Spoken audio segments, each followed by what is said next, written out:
99X, it's Barnes and Leslie. We are the Morning X. Crash is here on traffic. Crash just told us a story about how last weekend someone waved a gun at him, cut him off in traffic, just total road rage. We did ask if anyone saw this burgundy A4 and this whole incident. He opened the sunroof, waved a gun out to call us because he did not get the license number. 470-741-4999. Crash, no one has called yet. But the lines are filled with other people who have witnessed a crime. So, yes, you can call anytime, by the way, if you saw that. Hey, Morning X, good morning. Who is this? Hey, good morning. It's Keith. Hey, Keith, what crime did you witness? One guy getting carjacked or his car stolen by two kind of biker-looking thugs. And this was in Atlanta or where? It was in DeKalb County. I was hanging out with some friends of mine on a Saturday night, kind of winding the evening down. It's like 1, 2 o'clock in the morning. We're hanging around their apartment complex pool, and we see these two big, burly, biker-looking guys walking up with somebody sandwiched between the middle of them. Looks like Pee Wee Herman. They both have him by one arm. They walk up close enough to where I can get a good look at all three of them. They see us. They turn around and walk off. Hear, some scuffling and fighting in the parking lot just outside the pool. I go out there and, see two biker guys beating on Pee Wee and jump in his car and take off. What did you do? Well, by the time we got there, it was, the guys are already in the car taking off. So we helped the guy that got attacked, called the police. The police came, took a report. They, got bumped on the head pretty bad. So they took him to the hospital to make sure he's all right. Then I don't remember how many months later it was, I got a subpoena to go testify in Superior Court, DeKalb County. And that's scary. You're testifying against burly bikers. Yeah, I'd be like, no, I'm busy that day, sorry. They saw us. I wanted to do what they wanted to do and get out of there. But at the time, I was taking a law class in college, and I asked my professor about it after I got subpoenaed. And he said, whatever you do, ask to see what their arrest mugshots look like. Because when you're a witness in court, you don't get to sit there and listen to the whole trial. They call you in and you tell your story and you leave. Yeah. Oh, good advice. Dude, that's scary stuff. I go in there and it's my time to go testify, and there's two guys sitting at the defendant table that look like they just bounced off the back of a choir bus. Oh. Very clean cut, very short hair, and literally both of them were holding Bibles.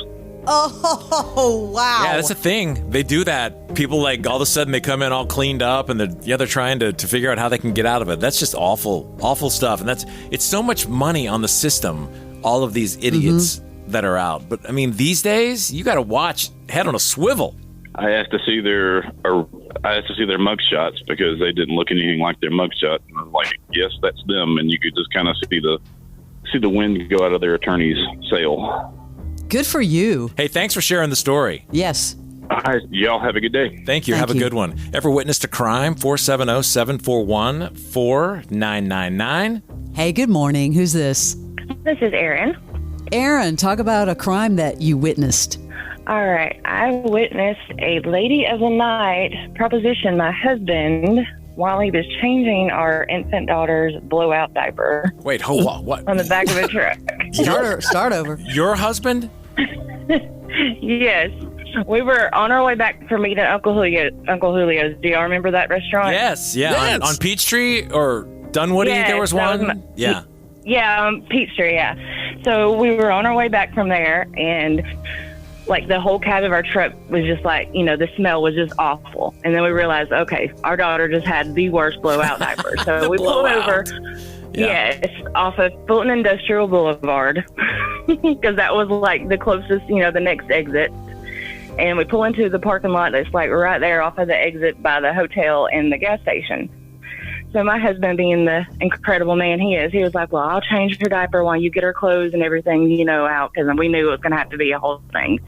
So as I'm, he's at the back of the truck, got the tailgate down, changing her diaper, and I noticed this woman coming from, the peripheral vision, on the right side of the truck, and I'm like, okay.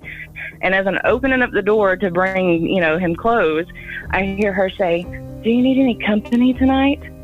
She had to be on drugs. something, I don't know.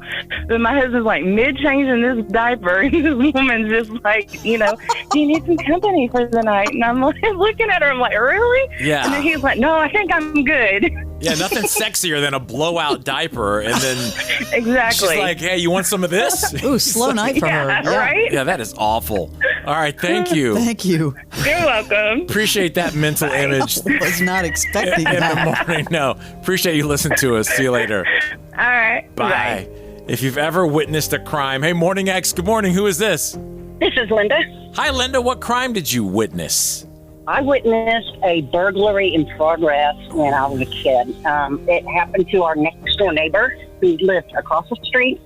And I was about 8 or 9. I was getting ready to go ride my bike, and I saw this guy kicking on the door of our neighbor's house. And I knew they weren't home. They were on vacation. So I went back in, told my mom, and I went back out to ride my bike because you're not going anywhere. So we watched this guy kicking down the door, great big guy. And my mom called the police.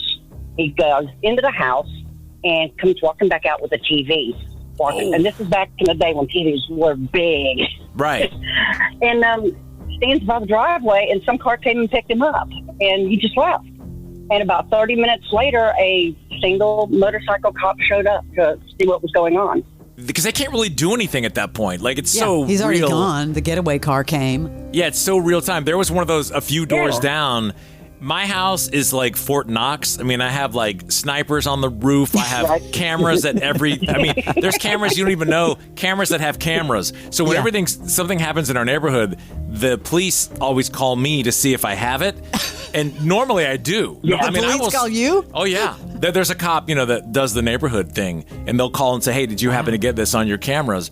And I will stop what I'm doing. I don't care if I'm like in the middle of I don't know what. I will stop and go start digging through tapes.